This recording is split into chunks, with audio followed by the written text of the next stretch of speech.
I don't know if you know this, but some people call you a fascist. Yeah, they do. So I figure it's all right to call them a communist. Yeah, they call me a lot worse than I call them. A lot of people listening to this, myself included, that doesn't think that Kamala is a communist. I believe you have to fight fire with fire. Politics is a dirty game. It is a dirty game. It's certainly true. How do you win at that game? They suffer from massive Trump derangement syndrome, TDS, and I don't know if it's curable from their standpoint. I think we'd probably have a better world if everybody in Congress took some mushrooms, perhaps. First of all, medical marijuana has been amazing. It's been, I've had friends and I've had others and doctors telling me that it's been absolutely amazing. The list of clients that went to the island has not been made public. Yeah, it's very interesting, isn't it? The following is a conversation with Donald Trump on this, the Lex Fridman podcast. They're getting smaller and smaller. They're getting smaller. Right? I mean, people do respect you more when you have a big camera for some reason. No, it's cool. And about 20 guys that you pay a fortune to, right? All right. Okay. You said that you love winning, and you have won a lot in life, in real estate, in business, in TV, in politics. So let me start with a mindset, a psychology question. What drives you more, the love of winning or the hate of losing? Maybe equally, maybe both. I don't like losing, and I do like winning. I've never thought of it as to which is more of a driving force. You've been close with a lot of the greats in sport. You think about Tiger Woods, Muhammad Ali. You have people like Michael Jordan, who I think hate losing more than anybody. So what do you learn from those guys? Well, they do have something different. You know, the great champions have something very different, like the sports champions. And, you know, you have champions in other fields, but you see it more readily in sports. You see it over a weekend or you see it during a game. And you see that certain people stand out and they keep standing out. But it's there for you. It doesn't take a lifetime to find out that somebody was a winner or a loser. And so the sports thing is very interesting, but you know, I play golf with different people, and there's a different mindset among champions. There's really a very different mindset. There's a different thought process. You know, talent-wise, sometimes you can't tell the difference in talent, but at the end of a weekend, they seem to win. And it's very interesting. Like as an example, Tiger or Jack Nicklaus, he was a phenomenal winner. And he does have a different way about him. And Tiger has a different way about him. And Michael Jordan. And there's never one, you would think that there'd be one way. Arnold Palmer was the nicest guy you'd ever meet. And then you have some champions that aren't really nice. They're just focused on doing their job. So you have, you know, there's not one type of person. But the one thing I would say that everybody seems to have in common is they're very driven. They're driven like beyond. They don't seem to give up easily. They don't give up. They don't give up, but they do seem to be, you know, they have a passion that's maybe more than people that don't do as well. You've said that politics is a dirty game in the past. It is a dirty game. It's certainly true. So if it is a game, how do you win at that game? Well, you win at that game by getting the word out and by using sense. You have to have a feeling where it's going. You also have to have a feeling of what's right. You can't necessarily just go what's popular. You have to do what's good for a country if you're talking about countries. But you have to get the word out, and you have to just continuously, like, for instance, you have a great show. You have a great podcast. It's very well watched. And I'm sitting here and I do this. A lot of people see it. And I do other things and a lot of people see that. And I go traditional also. You know, you have traditional television, which is getting a little bit older and maybe less significant. Could be less significant. I don't know. But it's changing a lot. The whole plane of platform is changing a lot. It's changed a lot in the last 2-3 years. But from a political standpoint, you have to find out what people are doing, what they're watching, and you have to get on.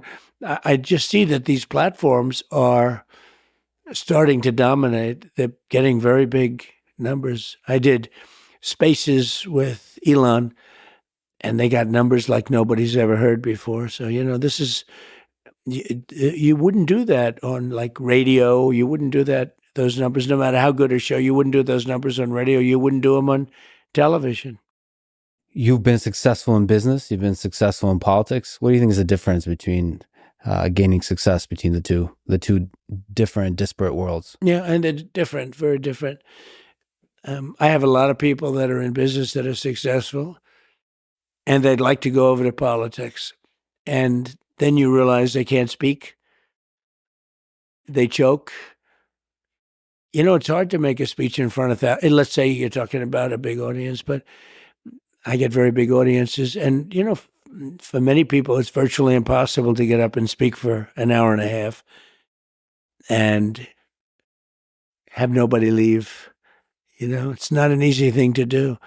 And it's an ability. But I have many people that are very, very successful in business, would love to do what I did, and yet they can't pull the trigger. And in many cases, I don't think it would work. Almost for everybody, it's not going to work. It's a very tough thing to do. It's a big transition. And now, if you talked about people in the business and politics going into business, likewise, that wouldn't generally work out so well either. It's different talents. It's different skills. I have somebody who wants to go into politics so bad, but he's got a little problem. He's got stage fright. Now, he's a total killer. But if he gets up into a stage in front of people, he doesn't do well, to put it mildly, actually. I mean, he does badly. So you have to be able to make hard decisions like you do in business, but also be able to captivate an audience. Look, if you're a politician, you have to be able to speak in front of large crowds. There are a lot of people who can't do that. I've seen it. They can't even think about doing it. And they don't. There are many people in business right now, I could name them, but I don't want to embarrass anybody. They've been talking about running for president for 15 years. And they're very big in business, very well known, actually. But it takes guts to run. Like for president, I can tell you it takes guts to run. It's also a very dangerous profession, if you want to know the truth, but dangerous in a different sense too. But it takes a lot of courage to run for president. It's not easy, but you have, and the same people as I do, there are a lot of people that would like to run for president that are very, very successful in business, but they don't have the guts to do it. And they have to give up a lot. One of the great things about people from the business world is they're often great deal makers. And you're a great deal maker. And you've talked about the war in Ukraine and that you would be able to find a deal that both Putin and Zelensky would accept. What do you think that deal looks like? I think the deal, and I wouldn't talk about it too much because I think I can make a deal. If I win as president-elect, I'll have a deal made, guaranteed. That's a war that shouldn't have happened. It's terrible. Look, Biden is the worst president in the history of our country, and she's probably worse than him. That's something that should have never happened, but it did happen. And now it's a much tougher deal to make than it would have been before it started. Millions of people.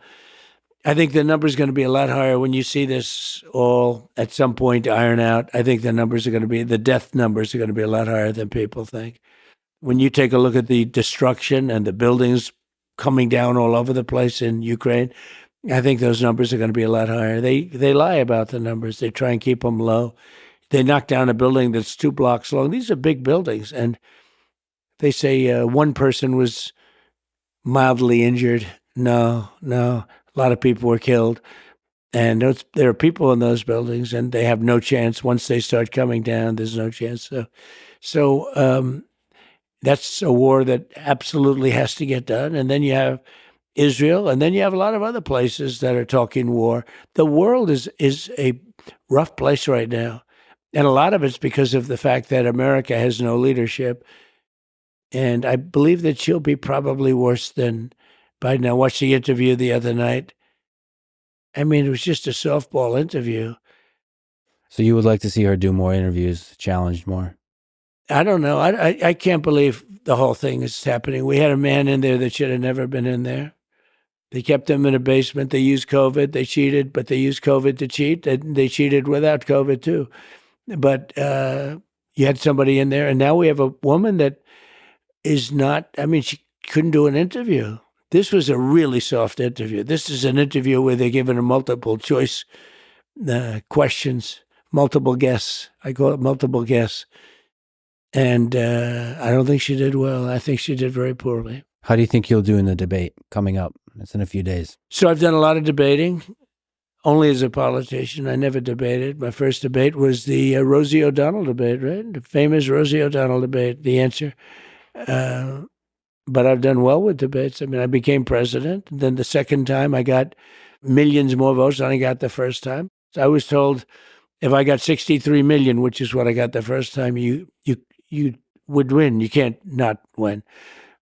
And I got millions of more votes than that and lost by a whisker. And look what happened to the world with all of the wars and all of the problems. And look what happened with inflation, because inflation's just eating up our country, eating it up. So it's too bad. But there are a lot of things that could happen. We have to get those wars settled. We have to get, I'll tell you, you have to get Ukraine done. That could end up in a third world war. So could the Middle East. So maybe let's talk about what it takes to negotiate with somebody like Putin or Zelensky. Do you think Putin would be willing to give up any of the regions they already captured? I don't know. I can tell you that all of this would have never happened, and it would have been very easy because you don't have, like, that question wouldn't be asked. You know, that's a tougher question. Once that starts happening, because he has taken over a lot of territory. Now, I guess they're insurgents now too, right? So, you know, it's a little bit interesting that that's happening and that it can happen. And it's interesting that Putin has allowed that to happen.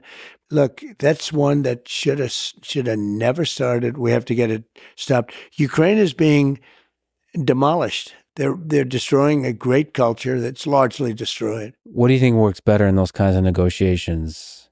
Leverage of, let's say, friendship, the carrot or the stick? Friendship or sort of the threat of using the economic and military power? So it depends on who the person is. Everyone's different. Negotiation's interesting because it depends on who the person is. And then you have to guess or know through certain knowledge which is, more important, the carrot or the stick. And with some people it's the stick, and with some people it's the carrot. I think the stick probably is generally more successful in that, we're talking about war. But the kind of destruction that we're witnessing now, nobody's ever seen. I mean, it's a terrible thing. And we're witnessing it all over. We're witnessing it in all parts of the world. And a lot of things are going to get started. Look what's going on with China. Look at Japan. They're starting to rearm now. They're starting to rearm because China's getting, taking over certain islands. And there's a lot of danger in the war right now in the world. There's a great possibility of World War III. And we better get this thing done fast, because 5 months with people like her and him, he's checked out. He just goes to the beach and thinks he looks good in a bathing suit, which he doesn't. He's sort of checked out. Hey, look, you can't blame him. That was a coup. They took it over. They took over the presidential deal. The whole presidential thing was taken over in a coup. He had 14 million votes. She had no votes, not one. And nobody thought it was going to be her. Nobody wanted it to be her. She was a joke until 6 weeks ago when they said we're going to have to, politically, they felt they had to pick her. And if they didn't pick her, they thought there'd be a problem. I don't know if that's right or not. I actually don't think it's right, but, they thought it was right. And now immediately the press comes to their aid. If we can go back to China on negotiation, how do we avoid war with China in the 21st century? Well, there are ways now. Here's the problem. If I tell you how, and I'd love to do it, but if I give you a plan, like I have a very exacting plan how to stop Ukraine and Russia, and I have a certain idea, maybe not a plan, but an idea for China, because we're in a lot of trouble. They'll be in a lot of trouble too, but we're in a lot of trouble. But I can't give you those plans, because if I give you those plans, I'm not going to be able to use them. They'll be very unsuccessful. Part of it's surprise, right? Right. But they won't be able to help us much. So you have a plan of what to say to Putin. Yeah, I know. When you take exactly. office. No, I had a very good relationship with him, and I had a good relationship with Zelensky too, but I had a very good relationship with Putin. Tough topic, but important. You said lost by a whisker. I'm an independent. I have a lot of friends who are independent, many of whom like your policies, like the fact that you're a deal maker, like the fact that you can end wars, but they are troubled by what happened in the 2020 election and statements about widespread fraud and this kind of stuff, fake electoral scheme. What can you say to those independent voters to help them decide who to vote for? I think the fraud was on the other side. I think the election was a fraud, and many people felt it was that, and they wanted answers. And when you can't challenge an election, you have to be able to challenge it. Otherwise, it's going to get worse, not better. And there are lots of ways to solve this problem. Go to paper ballots, do it the easy way. I mean, the paper ballots, and you have voter ID, and you have same-day voting, and you have proof of citizenship, which is very important, because we have people voting that are not citizens. They just came in, and they're loading up the payrolls. They're loading up everything. They're putting students in schools. They don't speak a word of English, and they're taking the seats of people that are citizens of our country. So, look, we have the worst border in the history of the world. We have coming into our country right now millions and millions of people at levels that nobody's ever seen. I don't believe any country's ever seen it. And they would use sticks and stones not to make it happen, not to let it happen. We don't do anything. And we have a person who was the border czar, who now said she wasn't really the border czar, but she was. She was the border czar, but she was in charge of the border. And we have her, and she's saying very strongly, "Oh, I did such a good job. She was horrible, horrible. The harm she's done." But we have people coming in from other countries all over the world, not just South America, and they're coming in from prisons and jails. They're coming in from mental institutions and insane asylums. And they're street criminals. Right off the street, they take them. And they're being given to our country, drug dealers, human traffickers. We're destroying our country. This is a sin, what's been allowed to take place over the last 4 years. We're destroying our country. And we'll see how that all works out. But it's not even believable. And now you saw in Aurora, Colorado, a group of very tough young thugs from Venezuela taking over big areas, including buildings. They're taking over buildings. They have their big rifles, but they're taking over buildings. We're not going to let this happen. We're not going to let them destroy our country. And in those countries, crime is way down. They're taking them out of their prisons, which is good, because good for them. I do the same thing. By the way, if I ran one of those countries, any country in the world, I would make sure that America has every one of our prisoners. Every one of our criminals would be here. I can't believe they're going so slowly, but some aren't. But they all are doing it. And we can't let that happen. They're emptying out their prisons and their mental institutions into the United States of America. We can't let that happen. So a lot of people believe that there was some shady stuff that went on with the election, whether it's media bias or big tech, but still the claim of widespread fraud is the thing that bothers people. Well, I don't focus on the past. I focus on the future. I mean, I talk about how bad the economy is, how bad inflation is, how bad things like, which is important. Afghanistan was in my opinion, the most embarrassing thing that's ever happened to our country. And because of that, I think Putin went in. When he saw how stupid we were, Putin went in. But it was the most embarrassing moment in the history of our country. I really believe that. But, we left 13 dead soldiers. Think of it, 13 dead soldiers, many soldiers horrifically hurt with arms and legs and everything else gone. We left hostages behind. We left Americans behind. We left military equipment, the likes of which nobody's ever left behind before. Billions and billions of dollars of equipment. They're now selling the equipment. They're one of the largest arms dealers in the world. And very sad, very sad. And we were there for a long time. I was going to get out. We were getting ready to get out. Then we got interrupted by the election. But we would have been out with dignity and strength. We were having very little problem with the Taliban when I was there because they knew it was going to be tough. I dealt with Abdul. Abdul was the leader. And we got along fine. He understood. But, they were shooting. They were killing a lot of our people before I came down. And when I got there, I spoke to him. I said, can't do it. Don't do it anymore. We went 18 months before this happened. This horrible day happened. We went 18 months and nobody was shot at or killed. What do you think that was, the carrot or the stick in that case in Afghanistan? The stick, definitely so the the stick. Threat of military force. That was the stick, yeah. It doesn't have to be, but that was the stick. Well, let me just linger on the election a little bit more. For this election, it might be a close one. What can we do to avoid the insanity and division of the previous election, whether you win or lose? Well, I hope it's not a close one. I mean, I don't know how people can vote for somebody that has destroyed our country. The inflation, the bad economy, but to me, in a way, the worst is what they've allowed to happen at our border, where they've allowed millions of people to come in here from places that you don't want to know about.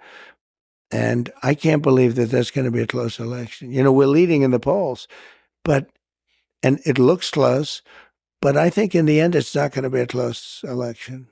What do you think is the right way to solve the immigration crisis? Is mass deportation one of the solutions you would think about? Well, you've got to get the criminals out of here fast, right? The people from mental institutions, you got to get them back into their mental institution. No country can afford this. It's just too much money. You look at what's happening in New York and Chicago and LA and lots of places, and you take a look at what's happening. There's no country can afford this. We can't afford it. And we've got to get the bad ones out immediately, and the rest have to be worked on. It's happened before. Dwight Eisenhower was sort of a moderate president, moderate type person, but he hated when he saw people pouring into the country, and they were. Nothing like now. I probably got elected in 2016 because of the border. And I told people what was happening, and they understood it. And I won the election, I think, because of the border. Our border is 25 times worse right now than it was in 2016. I had it fixed. I had it the last week of the famous chart that I put up was exactly that. The chart. When I looked to the right, I said, there's the chart. That was not a pleasant experience. But the chart that I put up said, and that was done by Border Patrol, that was the lowest number that we've ever had come into our country in recorded history. And we have to get it back to that again. We will. Let me ask you about Project 2025. So you've publicly said that you don't have any direct connection to Project Nothing. I know nothing about it. And they know that too. Democrats know that. And I purposely haven't read it because I want to say to you, I have no idea what it's all about. It's easier than saying I read it and, all of the things. No, I purposely haven't read it. And I've heard about it. I've heard about things that are in there that I don't like. And there's some things in there that everybody would like. But there are things that I don't like at all. And I think it's unfortunate that they put it out, but it doesn't mean anything because it has nothing to do with me. Project 25 has absolutely nothing to do with me.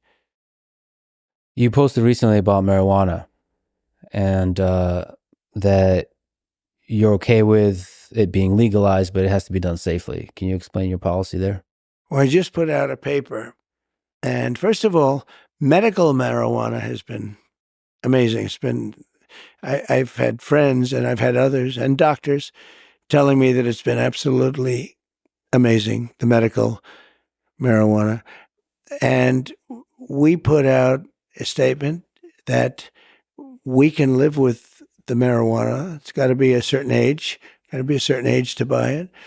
It's got to be done in a very concerted, lawful way. And the way they're doing it in Florida, I think, is going to be actually good. It's going to be very good. But it's got to be done in a good way. It's got to be done in a clean way. You go into some of these places, like in New York, it smells all marijuana. You've got to have a system where there's control. And I think the way they've done it in Florida is very good. Do you know anything about psychedelics? So I'm not a drug guy, but I recently did ayahuasca. Yeah. And there's a lot of people that speak to sort of the health benefits and the spiritual benefits of these different psychedelics. Right. I think we would probably have a better world if everybody in Congress took some mushrooms, perhaps. Now I know you stay away from all of that stuff. I know also veterans use it for dealing with PTSD and all that kind of stuff. So it's great, and it's interesting that you're thinking about being more accepting of some of these drugs, which don't just have a recreational purpose, but a medical purpose, a treatment purpose. So we put out a statement today. We're going to put out another one probably next week, be more specific, although I think it's pretty specific. And we'll see how that all goes. That's a referendum coming up in some states, but it's coming up, and we'll see how it does. I will say it's been very hard to beat it. You take a look at the numbers, it's been very hard to beat it. So I think it'll generally pass, but you want to do it in a safe way. Speaking of marijuana, let me ask you about my good friend Joe Rogan. So you had a bit of tension with him. So when he said nice things about RFK Jr., I think you've said some not so nice things about Joe, and I think that was a bit unfair. And as a fan of Joe, I would love to see you do his podcast, because he is legit the greatest conversationalist in the world. So what's the story behind the tension? I don't think there was any tension. And I've always liked him, but I don't know him. I mean, I only see him when I walk into the arena with Dana, and I shake his hand. I see him there, and I think he's good at what he does, but I don't know about doing his podcast. I mean, I guess I'd do it, but I haven't been asked, and I'm not asking them, I'm not asking anybody. It sounds like a challenging negotiation situation. No, it's not. It's not really a negotiation. And he's sort of a liberal guy, I guess, from what I understand. But he likes Kennedy. This was before I found this out, before Kennedy came in with us. He's going to be great. Bobby's going to be great. But I like that he likes Kennedy. I do too. He's a different kind of a guy, but he's got some great things going. And I think he's going to be beyond politics. I think he could be quite influential in taking care of some situations that you probably would agree should be taken care of. The Joe Rogan post is an example. I would love to get your psychology about behind the tweets and the posts on Truth. Are you sometimes being intentionally provocative, or are you just speaking your mind? And are there times where you regret some of the truths you've posted? Yeah, I do. I mean, but not that often, honestly. I do a lot of reposting. The ones you get in trouble with are the reposts, because you find down deep they're into some group that you're not supposed to be reposting. You don't even know if those groups are good, bad, or indifferent. But the reposts are the ones that really get you in trouble. When you do your own words, it's sort of easier. But the reposts go very quickly. And if you're going to check every single little symbol, and I don't know, it's worked out pretty well for me, I tell you. It's Truth is very powerful, Truth. And it's my platform, and it's been very powerful, very, very powerful. It goes everywhere. I call it my typewriter. That's actually my typewriter. What are you doing usually when you're composing a truth? Like, are you chilling back on a couch? Couches, beds. Okay. A lot of different things. Like late at night and just I'd laying- like to do some late at night. I'm not a huge sleeper, but whenever I do them, past like 3 o'clock, they criticize you the next day. Trump was up truthing. Okay. Trump was truthing at 3 o'clock in the morning. And there should be no problem with that. And then when you think about time zones, how do they know that you're like, in a time zone, like an Eastern zone? So, but every time I do it after like 2 or 3 o'clock, it's like, why is he doing that? But it's gotten, the truth has become a very successful platform. And I like doing it. And it goes everywhere. As soon as I do it, it goes everywhere. The country seems more divided than ever. Yeah. What can you do to help alleviate some of that division? Well, you can get rid of these two people. They're terrible. They're terrible. You don't want to have them running this country. They're not equipped to run it. Joe, it's a disaster. Okay. And Kamala, I think she'll end up being worse than him. We'll see. I think a lot's now, the convention's over with, and I see I'm leading in just about all the polls now. They had their little honeymoon period, as they call it. And we'll see how that all goes. Who knows? From my personal opinion, I think you are at your best when you're talking about a positive vision of the future versus criticizing the other side. Yeah. I think you have to criticize, though. I think they're nasty. They came up with a story that I looked down and I called soldiers that died in World War I suckers and losers. Okay. Now, number one, who would say that? Number two, who would say it to military people? Nobody. It was a made-up story. It was just a made-up story. And they like to repeat it over again. They know it was made up. I have 26 witnesses that nothing was said. They don't want to hear about that. Like she lied on McDonald's. She said that she worked at McDonald's. It's not a big lie, but it's a big lie. It's so, they just went and they checked. And unless she can show something, they don't talk about, the presses are going to follow up with it, but I'll keep hammering it. But she never worked at McDonald's. It was just sort of a cool thing to say, hey, I worked at McDonald's, But one of the worst was 2 days ago, I went to Arlington at the request of people that lost their children. There'll always be children to those people. You understand that. That's not politically incorrect thing to say. The mother comes up, I lost my child. But, the child is a soldier. And lost the child because of Biden and because of Kamala, just as though they had the gun in their hand, because it was so badly handled. It should have been done at Bagram, which is the big air base. It shouldn't have been done at a small little airport right in the middle of town where people stormed it. It was a true disaster. And they asked me if I'd come and celebrate with them 3 years. 3 years. They died 3 years ago. And I said, I'm going to try. I got to know them because I brought them here, actually. One night, they almost all came here. And they said, I wonder if Trump will actually come and see us. I heard they were here. I came, saw them, and we stayed for like 4 hours listening to music up on a deck right upstairs. Beautiful. And they were great people. So they called me over the last couple of weeks, and they said, we're going to have a reunion, our 3-year reunion. Would you be able to come? And it was very hard for me to do it logistically, but I said, I'll get it done. And I got there. And we had a beautiful time. I didn't run away. I didn't just walk in, shake hands, and walk out like people do. And I wasn't looking at my watch like Joe Biden does. And it was amazing. So I did it for them. I didn't do it for me. I don't need the publicity. I mean, I get more publicity probably than anybody. You would know that better than me, but I think maybe more than anybody that's ever lived. I don't know. But I don't think anyone could have any more. Every time you turn on television, there's like 9 different stories, all on different topics, and they're all about Trump. As an example, you interview a lot of people, good people, successful people. Let's see how you do with this interview versus them, okay? I mean, I can tell you right now, you're going to get the highest numbers you've ever had by sometimes a factor of 10. But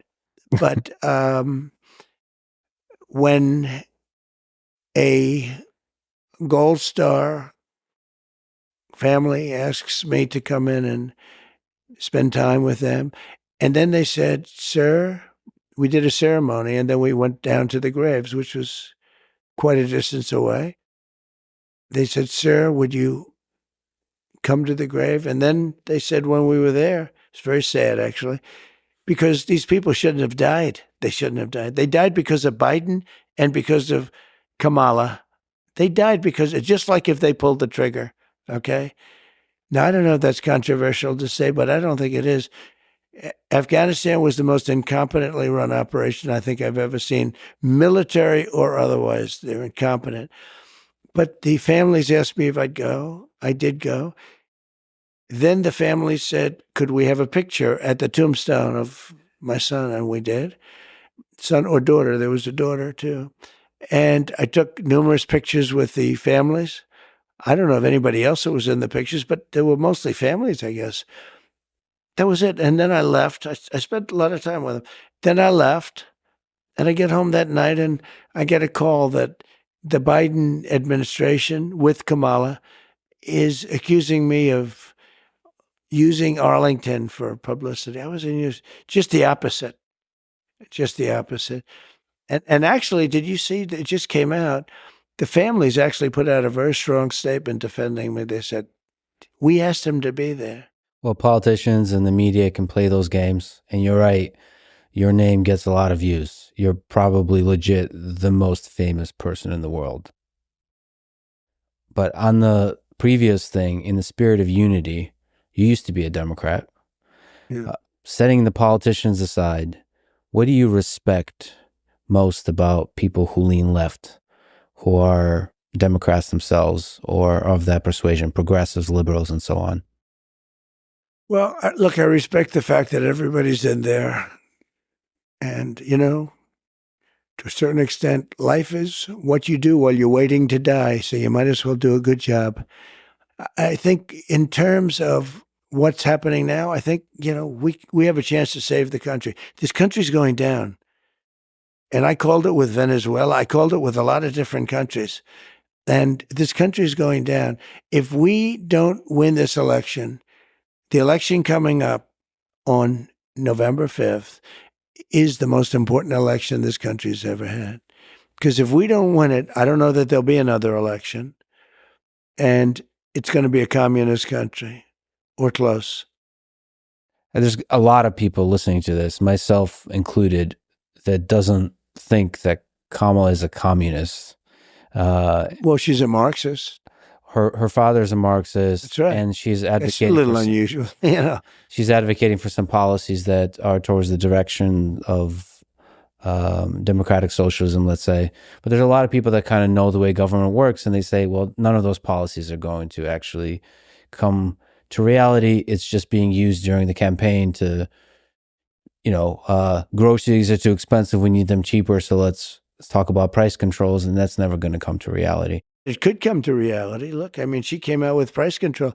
It's been tried like 121 different times at different places over the years, and it's never worked once. It leads to communism. It leads to socialism. It leads to having no food on the shelves, and it leads to tremendous inflation. It's just a bad idea. Whenever we use terms like communism for her, and I don't know if you know this, but some people call you a fascist. Yeah, they do. So I figure it's all right to call them a communist. Yeah, they call me a lot worse than I call them. They do indeed. It's just sometimes... It's interesting, though. They'll call me something that's terrible, and then I'll hit them back. And they'll say, isn't it terrible what Trump said? I said, well, wait a minute. They just called me. So I believe you have to fight fire with fire. I believe they're very evil people. These are evil people. We have an enemy from the outside, and we have an enemy from within. And in my opinion, the enemy from within are radical left lunatics. And I think you have to fight back. Whenever there's a lot of fighting fire with fire, it's too easy to forget that there's a middle of America that is that's moderate and kind of sees the good in both sides and just likes one side more than the other in terms of policies. Like I said, there's a lot of people that like your policies, that like your skill in being able to negotiate and end wars, and they don't see the impending destruction of America. You know, we had no wars when I was president. That's a big thing. Not since 78 years has that happened. But we had no wars when I was president. We defeated ISIS, but that was a war that was started that we weren't anywhere near defeating.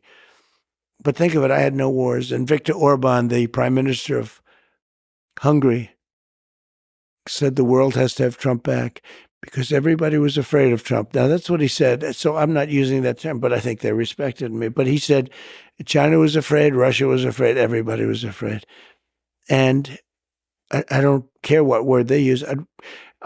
That's even a better word if you want to know the truth. But let's use the word respect. They had respect for me. They had respect for the country. I mean, I ended the Nord Stream 2 pipeline, the Russian pipeline. Nobody else could have done that. I ended it. It was done. Then Biden comes in and he approved it. So we're defending Germany and these other countries for peanuts compared to what it's worth. And they're paying the person we're defending them against billions and billions of dollars for energy. I said, how does that work?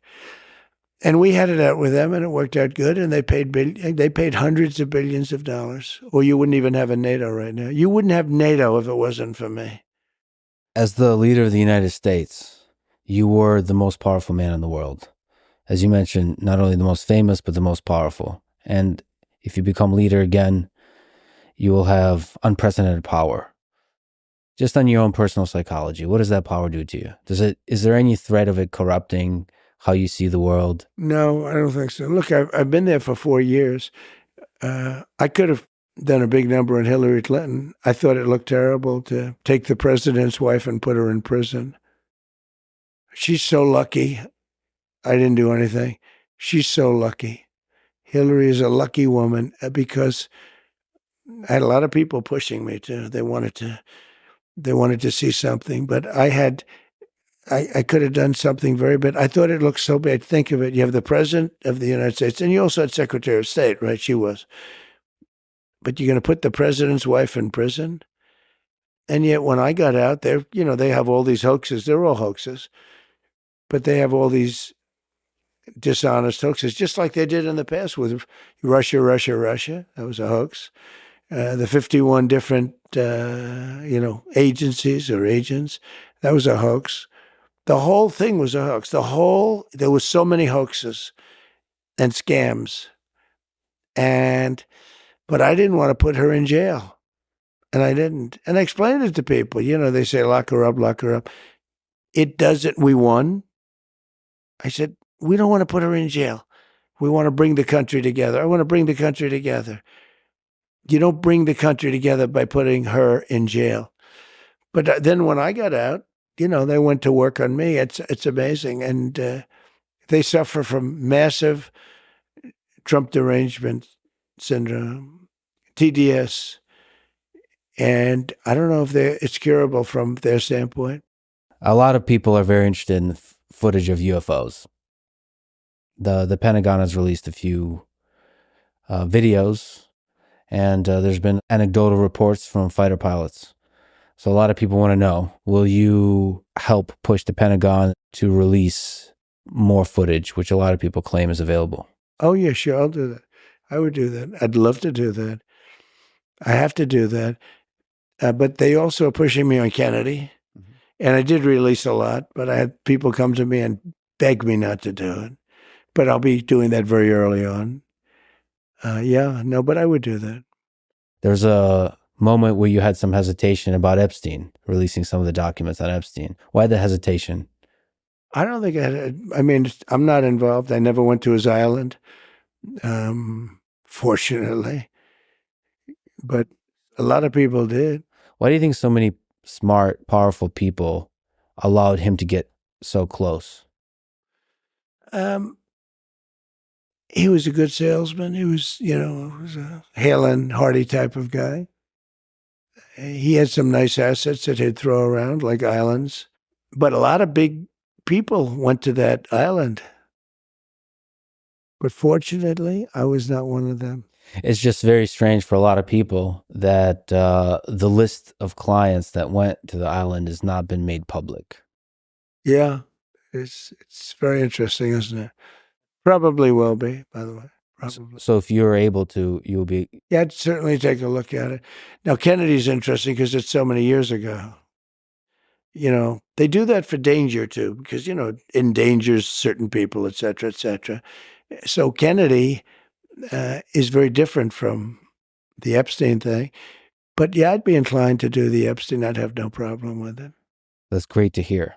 What gives you strength when you're getting attacked? You're one of the most attacked people in the world. I think you can't care that much. I know people that care so much about everything, like what people are saying.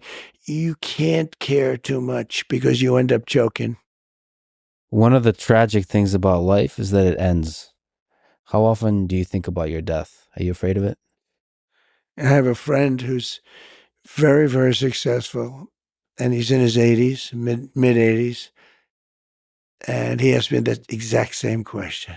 I turned it around. I said, well, what about you? He said, I think about it every minute of every day. And then a week later, he called me to tell me something. And he starts off the conversation by going, tick, tock, tick, tock. Yeah. Now, this is a dark person, you know, in a sense, but it is what it is. I mean, you know, if you're religious, you have, I think, a better feeling toward it. You know, you're supposed to go to heaven, ideally not hell, but you're supposed to go to heaven if you're good. I think our country's missing a lot of religion. I think it really was a much better place with religion. It was almost a guide, you know, to a certain extent it was a guide. You want to be good to people. Without religion, there are no guardrails. I'd love to see us get back to religion, more religion in this country. Well, Mr. President, thank you for putting yourself out there, and thank you for talking today. Look, I love the country. I want to see the country be great, and we have a real chance of doing it, but it's our last chance, and I appreciate it very much. Thank you. Thank you. Thanks for listening to this conversation with Donald Trump. To support this podcast, please check out our sponsors in the description. And now, as I've started doing here at the end of some episodes, let me make a few comments and answer a few questions. If you would like to submit questions, including in audio and video form, go to lexfridman.com/AMA or get in touch with me for whatever other reason at lexfridman.com/contact.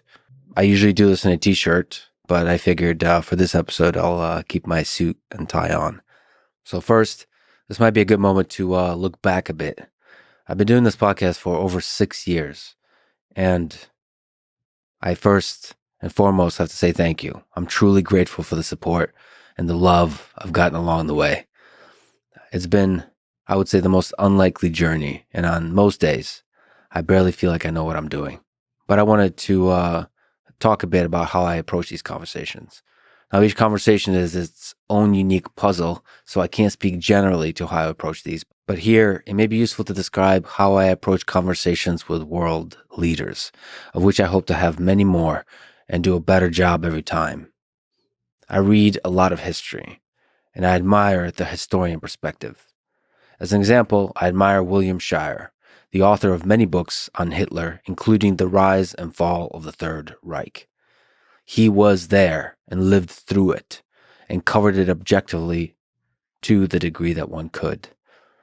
Academic historians, by the way, criticize him for being a poor historian because he editorialized a little too much. I think those same folks criticize Dan Carlin and his Hardcore History podcast.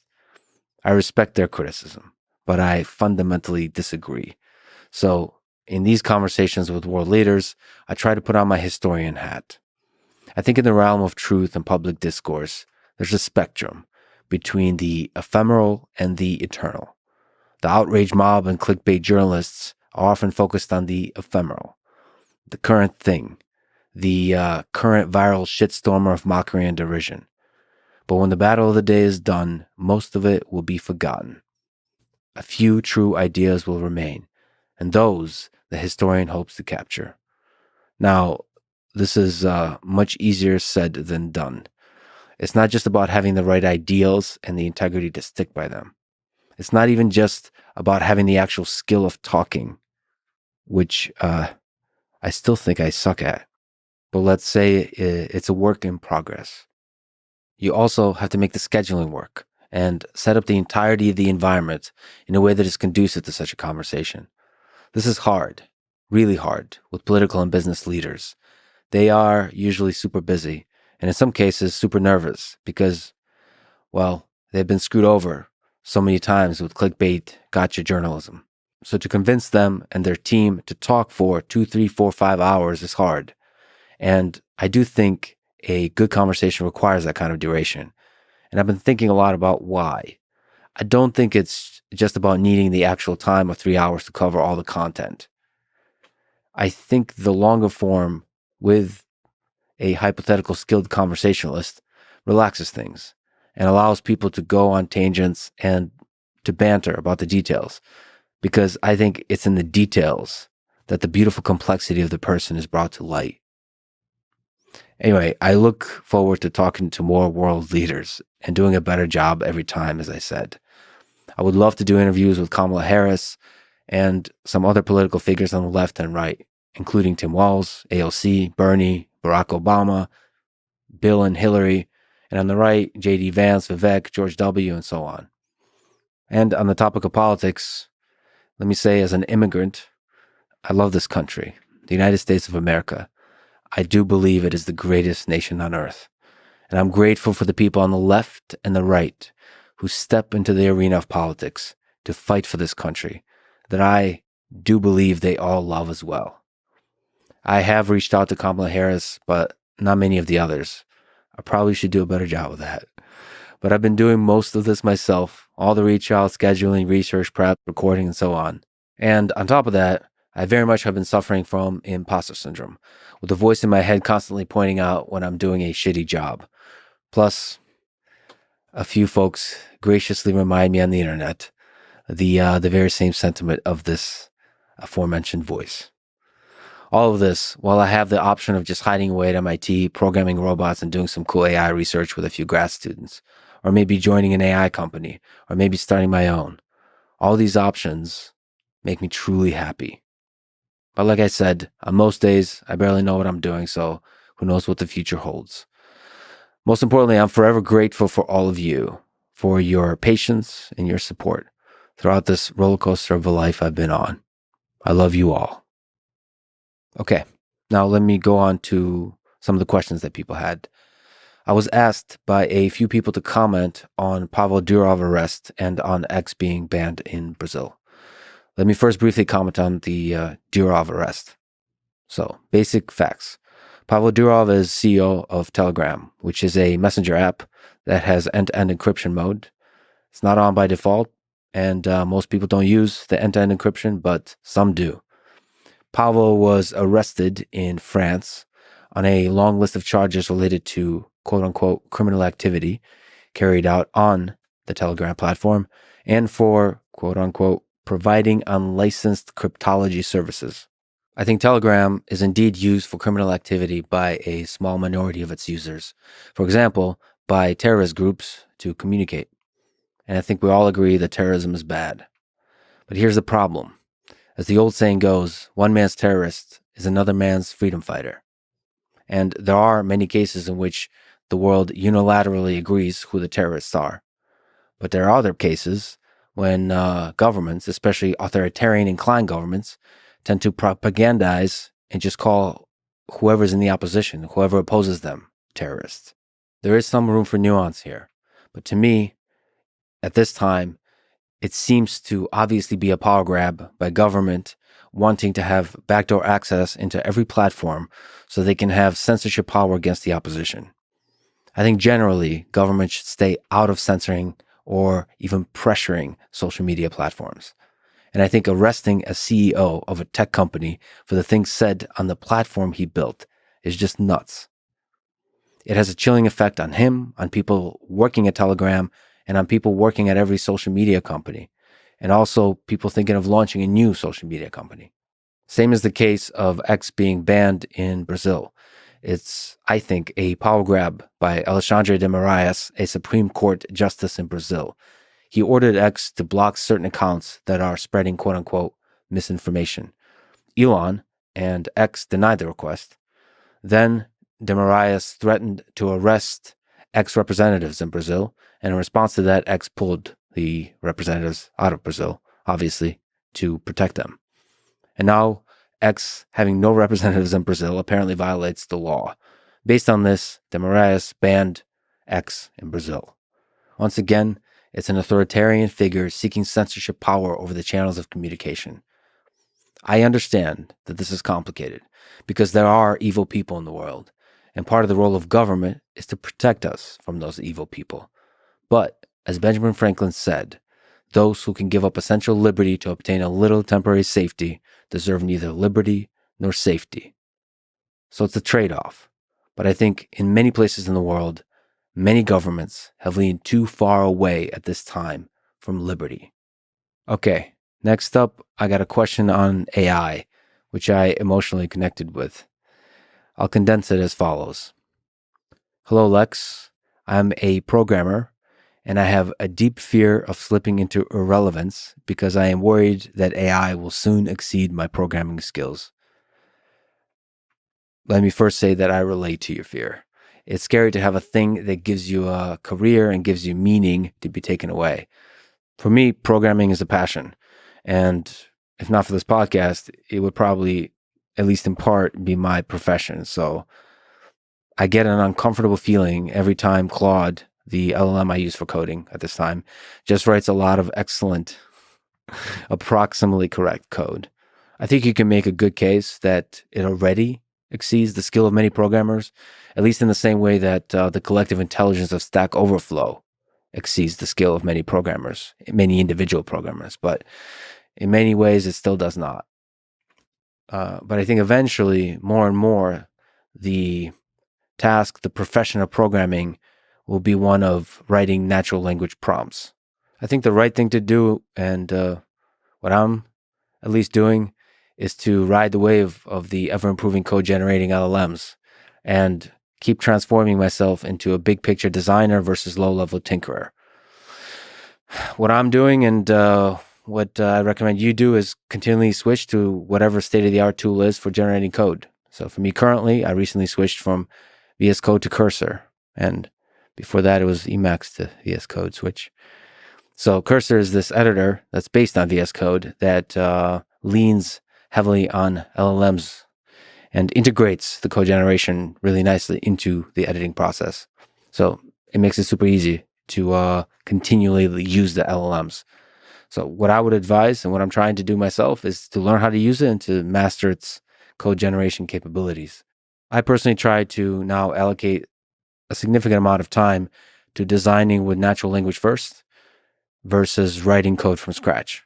So using my understanding of programming to edit the code that's generated by the LLM versus sort of writing it from scratch and then using the LLM to generate small parts of the code. I see it as a skill that I should develop in parallel to my programming skill. I think this applies to many other careers too.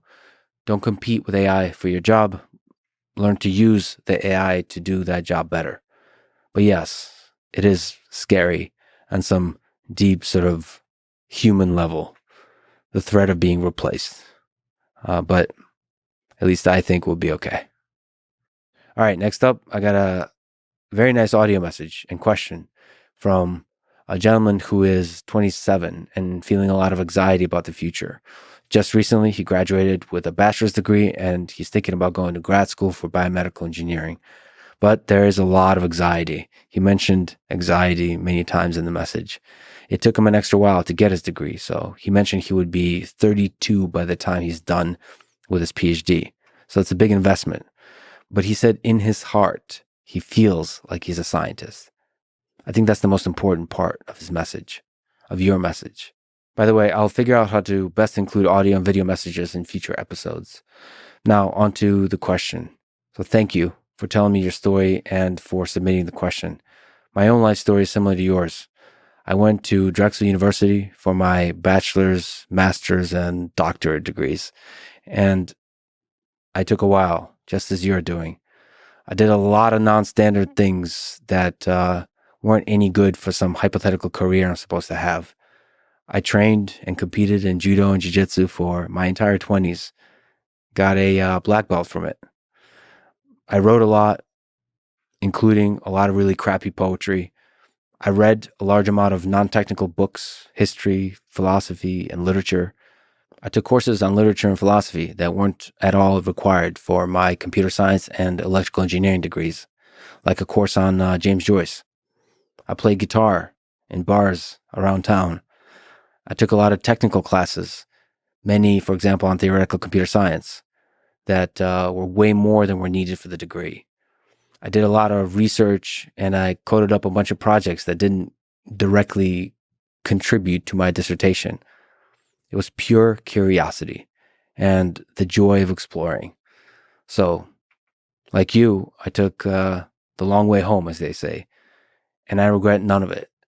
Throughout that, people around me and even people who loved me wanted me to hurry up and to focus, especially because I had very little money. And so I had a sense like time was running out for me to take the needed steps towards a reasonable career. And just like you, I was filled with anxiety. And I still am filled with anxiety to this day. But I think the right thing to do is not to run away from the anxiety, but to lean into it and channel it into pursuing with everything you got the things you're passionate about. As you said, very importantly, in your heart, you know you're a scientist. So that's it. You know exactly what to do. Pursue the desire to be a scientist with everything you got. Get to a good grad school, find a good advisor, and do epic shit with them. And it may turn out in the end that your life will have unexpected chapters, but as long as you're chasing dreams and goals with absolute, unwavering dedication, good stuff will come of it. And also, try your best to be a good person. This might be a good place to read the words If by Rudyard Kipling that I often return to when I feel lost and I'm looking for guidance on how to be a better man.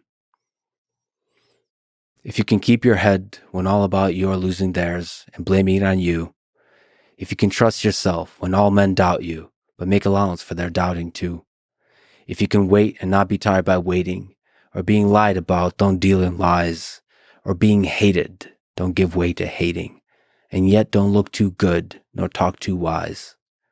If you can dream and not make dreams your master, if you can think and not make thoughts your aim, if you can meet with triumph and disaster and treat those two impostors just the same, if you can bear to hear the truth you've spoken, twisted by knaves to make a trap for fools, or watch the things you gave your life to broken, and stoop and build them up with worn-out tools.